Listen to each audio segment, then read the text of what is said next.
Hi, welcome, I'm Aryan, and in this video I'm going to announce the 5 winners who left comments on the video that I uploaded a couple of months ago, and I'm gonna show you their tip. The top tip is my favorite. This is the simplest one and it was new for me too, so I learned from you. Thank you very much. I'm also going to show you their reaction when they received the promised gift. 3 of you guys actually did send me back the videos. 2 of you haven't. Maybe you still haven't received your gift. Do let me know, but I promised I'm going to announce them and share the tips with you. So let's go and do this. Okay, we're gonna start from tip number 5.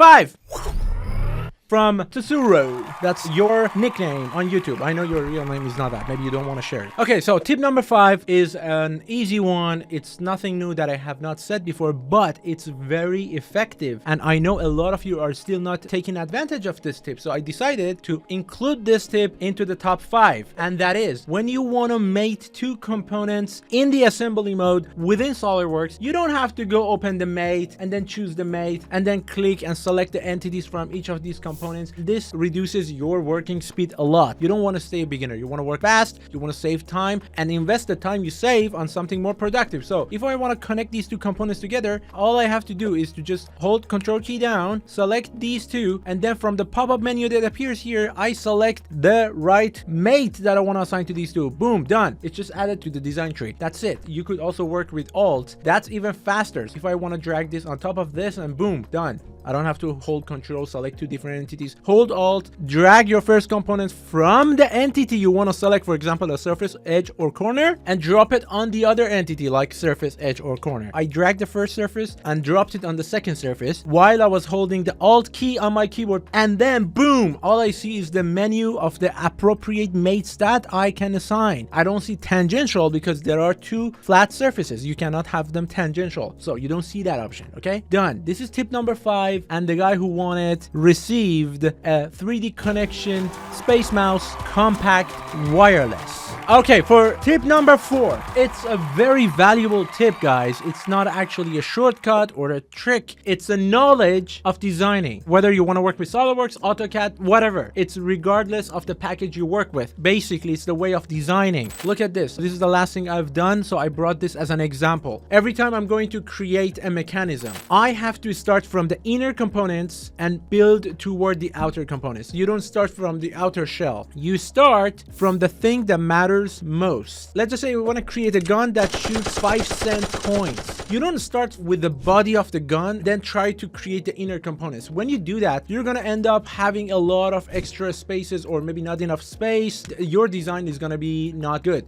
So you start from a 5-cent coin and then you build around it and you build around it towards the outside. For example, this is a table that I have built and it's sitting there on my ground right there. It was supposed to be turning. It was supposed to have a light bulb in the middle. It was supposed to have an outer diameter of 60 centimeters. So what do I design first? I design the table first. I design a disc with a diameter of 60. I put it up there and decide how tall I want my table to be. Then I place it at that height. Then from that point on, I see, okay, so it's sitting up there. My engine is only so and so high. The distance between these 2 are just say 10. So I have to create 4 arms with a height of 10 and I go about doing it. I don't start from creating the arms and hoping they would somehow fit. You start from the thing that matters most, your objective, and then you build around it. That was tip number 4. This is a great tip and they won a Cat Mouse Pro Wireless from 3D Connection, and that's the reaction.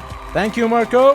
Hello everyone, I'm Marco, the 4th winner of the SolidWorks Tips contest by Aryan. I just received my prizes. This is the Cat Mouse Pro Wireless from 3D Connection and its dedicated mouse pad. I can't wait to try this out. Thank you very much for the generous draw and keep inspiring 3D designers. Now we go to Joey's tip, the tip number 3, which I think you like. Anything that can be added as a feature instead of as a part of the original sketch, for example, chamfers, fillets, or anything that needs to be patterned, repeated, so on and so forth, should be. Your workers, superiors, customers will not want to have to alter the original sketch every time they need to make any minor changes. That is so true, guys. When I say guys, I mean everybody, okay? When I started working with SolidWorks in the early years, I didn't know the difference between these things. I was like, okay, so I could create a cube by drawing a normal square or rectangle and have it like this with sharp edges and go about rounding the edges using fillet. But then I was like, oh, that's extra step. Now I have 2 features in the design tree. It must be much smarter if I could actually round the edge like this in the original sketch sketch, so I only have one feature.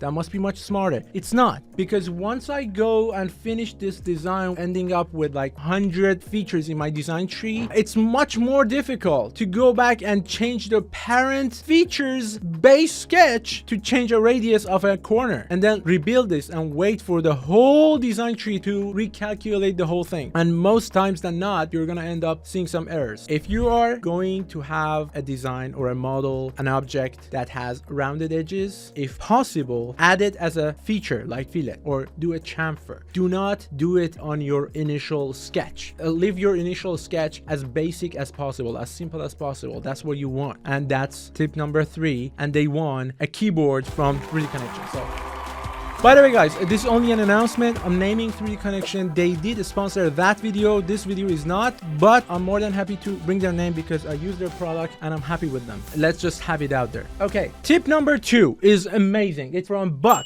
To show his tip, I have took the liberty of downloading a great model done by Matt Matthews from GrabCAD. Matt, if you're watching this, I love your work. This is very good. I don't want to talk about this model per se. I just wanted a complex assembly already at hand, and I downloaded your model. So tip number 2 from Buck says, if you are working in an assembly and you have identical components, for example, take this rim, you have one for this wheel, for the left one, and one there. They're identical components. You design it once and you import it into your assembly mode twice. Now let's just say we want to edit one of them. Basically, because they are from one original component, if I edit one, the other one will be adjusted as well. And the tip from Buck allows us to edit one without affecting the other. Whenever you have identical components in an assembly mode in SolidWorks, you could isolate them and edit them without affecting the rest of them. And let's see how. Let's just find this here. It's called KMX Rim, and so does this one. Let's just change this one. I will right click on this in the design tree. Let's just open this, and what I look for is make independent. When I do this, I can make this component, save this under a different name like 3. Now this one is a different component, and if I delete this, edit this, or do whatever I want with this one, the other rim would not change. And that's a very valuable tip every time you're working in an assembly. Buck won a Space Mouse Pro Wireless. Let's see the reaction from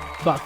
Hi Aryan, thank you for hosting your competition. I finally received my prize at the 3D Connection Space Mouse Pro Wireless. It will be a great addition to me as an engineer. It will be a great tool. So of course I wanted to thank, first of all, for your channel. It's the best CAD focused channel on YouTube. I wanted to thank 3D Connection for sponsoring this, and of course thank you for the competition. It will be awesome. Can't wait to open this up and use it. It will be a learning curve, but it'll be fun. Yeah, thank you so much. I'm looking forward to your next video. Thank you. And tip number 1, the simplest tip of them all, and the most beautiful tip that I did not know, that I now love. It is this one. Guys, listen, I am going to draw something on this surface, for example. It's all about when you are performing a task. If it's a feature, if it's a sketch, doesn't matter. We are going to extrude this, doesn't mean anything. So I will bring this up and leave it there. Right now, if I don't move my mouse, I can right click as okay. See what just happened? By mistake, I didn't want to move my mouse, but I did, and that effect is gone. Now I have to move my mouse over here and click on this checkbox, or again, right click and click on okay, which is okay, but you could be doing this much more efficient through the tip that the winner of this challenge left us, and that is by pressing the D on your keyboard, and that would bring the checkbox and the cross next to your mouse. I cannot believe I did not know this after so many years of working with SolidWorks. He actually won this challenge for this tip, but he left about more than 2 dozens of good tips below that video. Go check them out. I'm sure you're gonna love a lot of them. I did. I enjoyed a lot of his tips, but this one is amazing.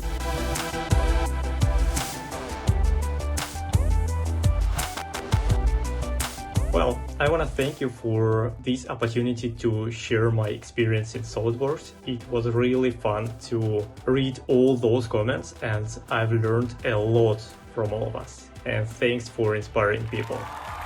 2 people have not sent us their feedback. I'm gonna check up with you guys, see if you have received your prizes. Hopefully right now you have. This is it. And guys, by the way, if you want to learn SolidWorks, just stick around, subscribe to my channel. Underneath every video I upload, I full-heartedly put the link to my webinar and my course for SolidWorks. I believe in my course because I know what I have done and the reviews have been through the roof. I'm not sending you after goose chase. This is the real deal, guys. Go check my course out. I'm sure you're gonna love it. Don't waste any time. I want to teach you how to make SolidWorks your second nature. Install it at the back of your head, not as a bottleneck. What should I do in order to make this model in SolidWorks? What feature do I need? No, I want to bring that SolidWorks challenge from front of you, behind you, and so you can just use it and bam, bam, bam, bam, model everything that you want. Really, go check it out. The link is below this video, just like any other video. And soon I will be uploading greater videos on YouTube. And I would appreciate your support by hitting the like button and the subscribe button and leaving a comment and telling your friends about my videos and sending me gifts, good vibes, and everything else. Just kidding. Do all of it. See you in the next video.